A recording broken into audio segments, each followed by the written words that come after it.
ನಮಸ್ಕಾರ ಸ್ನೇಹಿತರೆ, ನನ್ನ ಯೂಟ್ಯೂಬ್ ಚಾನಲ್ಗೆ ನಾನಿವತ್ತು KSRTC ಚಾಲಕ ಕಮ್ ನಿರ್ವಾಹಕ ಹುದ್ದೆಯ ಕುರಿತು ಕೆಲವೊಂದು ಮಾಹಿತಿಯನ್ನು ಚರ್ಚೆ ಮಾಡ್ತಾ ಇದ್ದೀನಿ. ಏನಪ್ಪ ಅದು ಚರ್ಚೆ ಅಂತಂದರೆ, ನನ್ನ ಚಾನಲನ್ನು ಇನ್ನೂ ಯಾರ್ಯಾರು ಸಬ್ಸ್ಕ್ರೈಬ್ ಮಾಡ್ಕೊಂಡಿಲ್ಲ ಸಬ್ಸ್ಕ್ರೈಬ್ ಮಾಡಿಕೊಂಡು ನೋಡಿ ಅಂತ ಹೇಳುತ್ತಾ ಬನ್ನಿ ನೋಡೋಣ. ಈ KSRTC ಸಂಸ್ಥೆಯವರು ಒಂದು ಪತ್ರಿಕಾ ಪ್ರಕಟಣೆ ಹೊರಡಿಸಿದ್ರು ನೋಡಿ.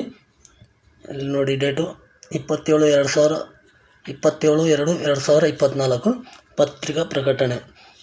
ಏನಪ್ಪ ವಿಷಯ ಅಂದರೆ, ಕರ್ನಾಟಕ ರಾಜ್ಯ ರಸ್ತೆ ಸಾರಿಗೆ ನಿಗಮದಲ್ಲಿ ಚಾಲಕ ಕಮ್ ನಿರ್ವಾಹಕ ಹುದ್ದೆಗಳ ನೇಮಕಾತಿ ಕುರಿತು. ಅಂದರೆ ಕೆಲವೊಂದು ಸ್ನೇಹಿತರು ಕೇಳಿದರು, ಈ ವೆರಿಫಿಕೇಷನ್ನು ಡ್ರೈವರ್ ಕಮ್ ಕಂಡಕ್ಟರ್ಗಳಿಗೆ ಮಾತ್ರನ, ಈ ಡ್ರೈವರ್ಗಳದ್ದು ಹೆಂಗೆ ಅಂತೇಳಿ. ಯಾಕಂದರೆ ಕೆಲವೊಬ್ಬರು ಬರೀ ಡ್ರೈವರಿಗೆ ಮಾತ್ರ ಅಪ್ಲಿಕೇಶನ್ ಹಾಕಿದ್ದಾರೆ, ಇನ್ನು ಕೆಲವೊಬ್ಬರು ಡ್ರೈವರ್ ಕಮ್ ಕಂಡಕ್ಟ್ರು ಈ ಥರನೂ ಹಾಕಿದ್ದಾರೆ.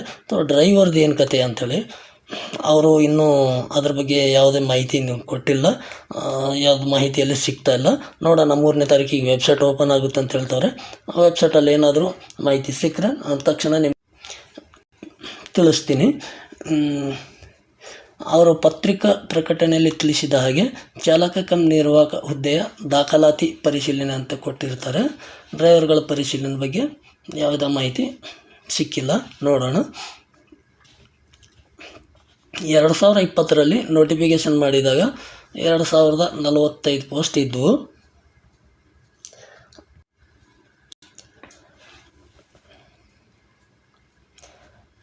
ನೋಟಿಫಿಕೇಷನ್ ಮಾಡಿದಾಗ 2045 ಪೋಸ್ಟ್ ಇದ್ದವು ಡ್ರೈವರ್ ಕಮ್ ಕಂಡಕ್ಟರ್ಗಳಿಗೆ. ಇವಾಗ ಅದನ್ನು ಪರಿಷ್ಕರಣೆ ಮಾಡಿ 2000 ಪೋಸ್ಟ್ಗೆ ಇಳಿಸಿದ್ದಾರೆ. ಸರ್ಕಾರ 2000 ಪೋಸ್ಟಿಗೆ ಮಾತ್ರ ಅನುಮತಿ ಕೊಟ್ಟಿದ್ದಾರೆ ಅಂತೇಳಿ ಮೊನ್ನೆ ಪತ್ರದಲ್ಲಿ ಹೇಳಿದ್ದಾರೆ. ಇನ್ನೂ 545 ಪೋಸ್ಟು ಕಡಿಮೆ ಮಾಡಿರ್ತಾರೆ. 2020 ನೋಟಿಫಿಕೇಷನ್ ಪ್ರಕಾರ ನೋಡಿ ಯಾವ ಕ್ಯಾಟಗಿರಿಗೆ ಎಷ್ಟೆಷ್ಟು ಇದೆ ಅಂತೇಳಿ. ಪೋಸ್ಟು 383,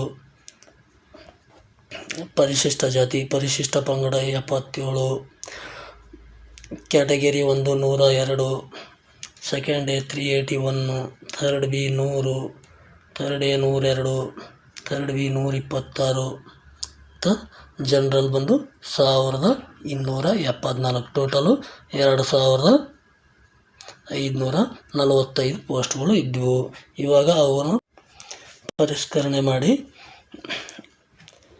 2000 ಪೋಸ್ಟ್ಗಳಿಗೆ ಇದು ಮಾಡಿದ್ದಾರೆ. ಅಂದರೆ ಆವಾಗಿಂದ ನೋಟಿಫಿಕೇಷನು ಮತ್ತು ಇವಾಗ ಎಷ್ಟು ಆಗಬಹುದು ಅಂಥೇಳಿ ಒಂದು ಅಂದಾಜು ಮಾಡಿದ್ದೀನಿ ನೋಡಿ ಸ್ನೇಹಿತರೆ. ಇಲ್ಲಿ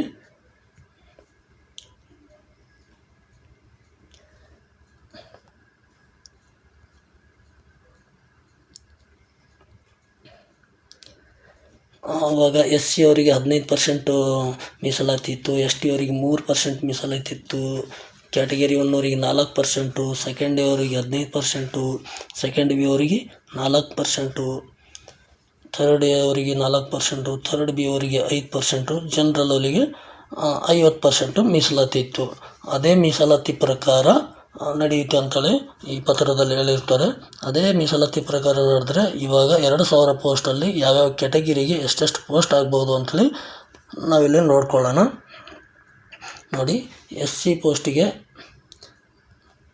300, ST ಅವರಿಗೆ 60, ಕ್ಯಾಟಗಿರಿ 1 ಅವರಿಗೆ 80, ಸೆಕೆಂಡ್ A ಅವರಿಗೆ 300, second B 80, third A 80, third B 100, ಜನರಲ್ಲು 1000.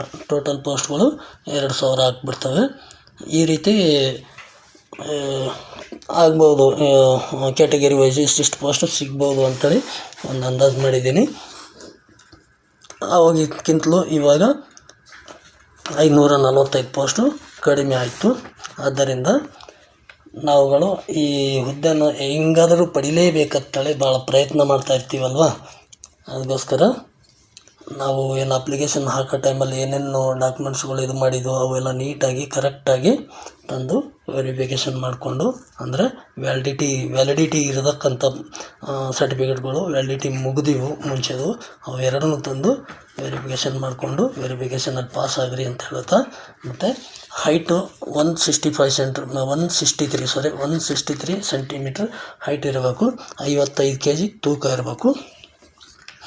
ಜೊತೆಗೆ ನಿಮ್ಮ ಫೋನಿಗೆ ಒಂದು SMS ಬರುತ್ತೆ,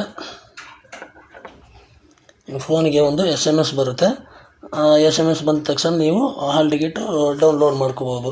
ಬಟ್ ನೀವು 3-4 ವರ್ಷ ಆಯ್ತಲ್ಲ, ಕೆಲವೊಬ್ರ ಹತ್ರ ಫೋನ್ ನಂಬರ್ ಇರೋಲ್ಲ, ಎಲ್ಲ ಮಿಸ್ ಆಗಿರುತ್ತೆ, ಇಲ್ಲ ನಂಬರ್ ಚೇಂಜ್ ಮಾಡಿರ್ತೀರ. ಈಗ ಏನು ಮಾಡೋದು ಅಂಥೇಳಿ 3ನೇ ತಾರೀಕು ಆಗಿದ್ಮೇಲೆ ನೀವು ವೆಬ್ಸೈಟಲ್ಲಿ ಒಂದು ಇದು ಬಿಡ್ತಾರಲ್ಲ, ಇದರಲ್ಲಿ ನಿಮ್ಮದು registration number, date of birth ಹಾಕಿ ನಿಮ್ಮ ಹಾಲ್ ಟಿಕೆಟ್ ಡೌನ್ಲೋಡ್ ಮಾಡ್ಕೊಂಡು ವೆರಿಫಿಕೇಷನ್ಗೆ ಹೋಗ್ರಿ. ವೆರಿಫಿಕೇಷನ್ಗೆ ಹೋಗಿದಾಗ ನಿಮ್ಮ ಹೊಸ ಫೋನ್ ನಂಬರ್ ಏನಿದೆಯಾ ಆ ಫೋನ್ ನಂಬರ್ ಕೊಡ್ರಿ, ಅದು ಅಪ್ಡೇಟ್ ಆಗುತ್ತೆ. ಅಪ್ಡೇಟ್ ಆಗಿದ್ಮೇಲೆ ನೆಕ್ಸ್ಟು ಟ್ರ್ಯಾಕ್ ಟ್ರೈನಿಂಗ್ ಏನಿರುತ್ತಲ್ವ, ಟ್ರ್ಯಾಕ್ ಟ್ರೈನಿಂಗ್ ಇರುವಾಗ ನಿಮ್ಗೆ SMS ಬರುತ್ತೆ. ಆವಾಗ ಹಾಲ್ ಟಿಕೆಟ್ ಡೌನ್ಲೋಡ್ ಮಾಡಿಕೊಂಡು ಟ್ರ್ಯಾಕ್ ಟ್ರೈನಿಂಗಿಗೆ ಹೋಗ್ಬೋದು. ಈ ವೆರಿಫಿಕೇಷನ್ ಮುಗ್ದಿದ ತಕ್ಷಣ ಟ್ರ್ಯಾಕ್ ಟ್ರೈನಿಂಗು ಸ್ಟಾರ್ಟ್ ಮಾಡ್ಬೋದು ಮೇ ಬಿ ಅನ್ಕೋತೀನಿ. ಈ ವೆರಿಫಿಕೇಷನ್ನು ಹೆಚ್ಚು ಕಡಿಮೆ ಇಲ್ಲಿ ಶಾಂತಿನಗರ್ ಬೆಂಗಳೂರಲ್ಲಿ ಇರ್ಬೋದು. 3ನೇ ತಾರೀಕಿಗೆ ಗೊತ್ತಾಗುತ್ತೆ ನಿಮಗೆ ಅಂತ ಹೇಳುತ್ತಾ ಇಂದಿನ ಇಷ್ಟ ಆಗಿತ್ತು ಇವತ್ತಿನ ಚರ್ಚೆ. ಮತ್ತೇನಾದರೂ ಹೊಸ ಮಾಹಿತಿ ಇದ್ದರೆ ನಾನು ತಪ್ಪದೆ ನಿಮ್ಮ ಜೊತೆಗೆ ಶೇರ್ ಮಾಡ್ಕೊಳ್ತೀನಿ. ಧನ್ಯವಾದಗಳು.